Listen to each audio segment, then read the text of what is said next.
January the 3rd, 2026. Guys, we're waking up to some information coming out of Venezuela. It looks like the U.S. has attacked. They reported at least 6 areas, a couple of air bases, Navy base, and they have captured the President Maduro. It says breaking huge explosions heard across Caracas, Venezuela. That's right on the Caribbean coast, with reports of special forces on the ground. Trump announces Maduro was captured.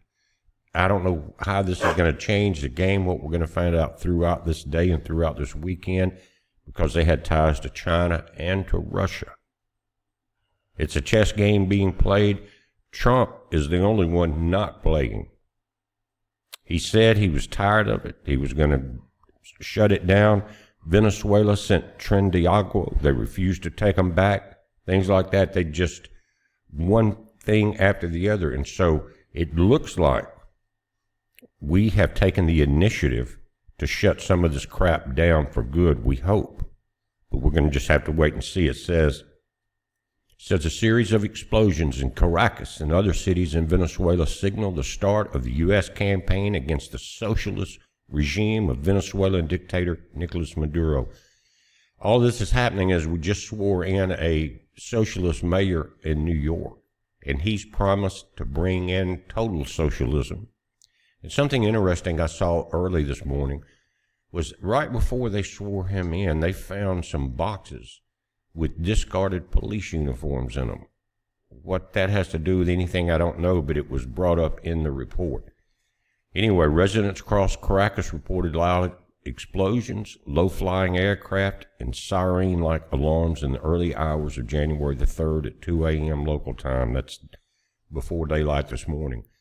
It's just getting daylight here. It says videos circulating on social media show flashes and smoke columns and show more.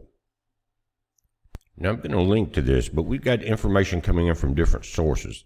This one says targets could include military sites like La Carlota or near Miraflores Palace, with explosions visible at least 6 locations. No official confirmation has been issued by Venezuela, the U.S., or major news outlets.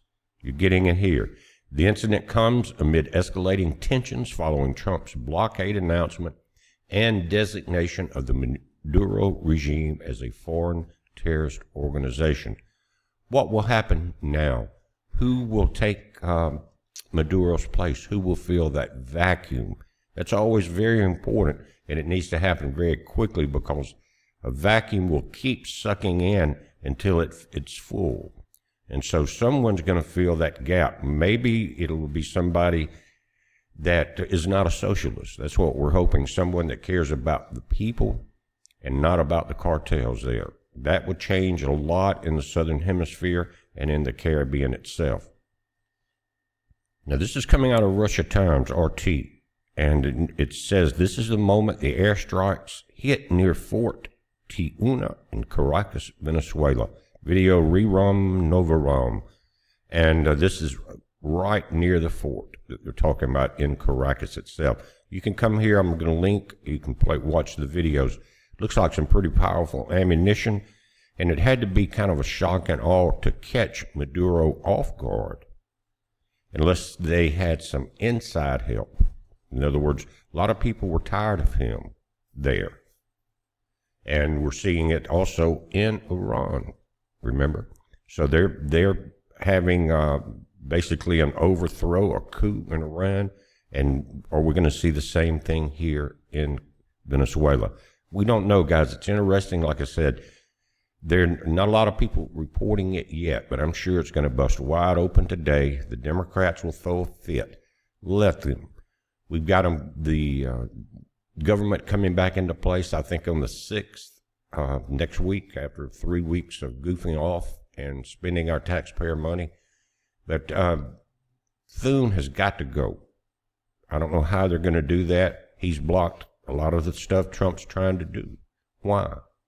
And now he's been busted in this campaign finance fraud. What I'm afraid is going to happen is that is going to lead to us finding out about more Republicans in the same campaign finance fraud situation. Remember the Smurfs? That's the people that they are saying donated $25 or less without their knowledge hundreds of times. Maybe over 1.1 million, Mr. Toon. And you want to talk about the Democrats? You got to go, my friend. And everybody, especially if you're in his state, start calling, start getting people's attention at the Capitol there with the governors. Stay on this because we have to stand up and fight. We are warriors. And so we have to get the information out.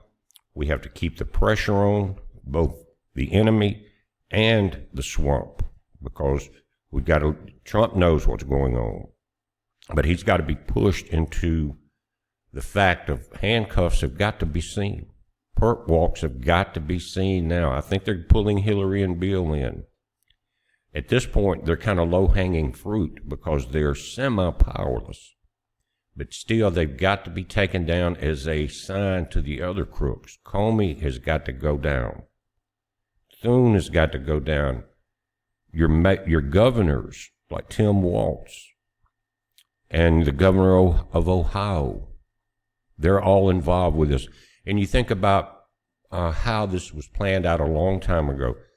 They're admitting now the Somalis were let in to make it a Democratic stronghold. In other words, we'll get them in, we'll rip off all the hard-paying taxpayers, give these guys all the money, and we have their votes. What's so stupid about the Democratic plot is we're starting to see it now, is the fact that, yes, they will elect white people in for a short period of time and let the people like the governor there in Minnesota, Tim Walz, pay them billions for the votes. But what their plot is, they hate Tim Walz as much as anybody else does. Their plan is to slowly take his place, get him in office, like in New York, what just happened there. Get one or two in office, then it will be that will be the beginning of the takeover. And that's what we really have to watch for, guys. So everybody keep the heat on in your area. I'm talking about legally. And keep the pressure going, because we've got a lot of the demons on the run right now. You never, if you've had a battle, you never let them leave, because they'll come back. You make sure that when they leave, they're laying flat. You understand what I'm saying? And that's politically, that's what we have to do here also. So it's time to really pay attention and take our country back. It's a heads up, guys. Be safe.